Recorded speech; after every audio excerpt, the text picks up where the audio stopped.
రామ్ నారాయణ్ రామ్. మనం ఇప్పుడు అటువంటి స్థలంలో ఉన్నా అది మనల్ని నాశనం చేయాలని చూస్తోంది. నేను ప్రపంచాన్ని ఒకటిగా చేయాలనుకుంటున్నాను. మహిళల అంశాలు, అపవాదుల అంశాలు నన్ను అభియోగించాలనుకున్నా, ప్రశంసించాలనుకున్నా అది నాకు పెద్దగా సంబంధం లేదు. కానీ పిల్లల విషయమైతే బాధ కలుగుతుంది. అది ఇతరుల విషయంలో అయితే నేను పట్టించుకోనివాడు. కానీ తల్లి తన స్తనాన్ని తానే పానం చేయలేవు. నా 50,60,00,000లో 500 మంది తప్పుదోవ పట్టారు. ఈ 500 మంది నన్ను దూషిస్తూ మాట్లాడుతున్నారు అంటే ఏదో విషయం ఉండవలసిందే. మంచివాడిగా జన్మించడము ఇప్పుడు ఓ నేరంగా మారింది. నాకు డబ్బు అవసరమవుతుంది. ఒక్కొక్కరి నుంచి ఒక్క పైసా తీసుకున్నా నెలకు 10,000 లేదా 15,000 వచ్చేవి.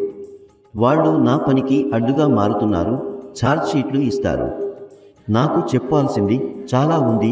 నేనొక దేశాన్ని ఒక్కటిగా చేయగలవాడిని. నేను గాయపడుతున్నాను. ఎప్పుడెప్పుడు ఏం చేస్తారో తెలియదు. నేను పించుకునే సన్యాసిలా జీవించను. నేను ఏ ఆశ్రమం ప్రారంభించలేదు.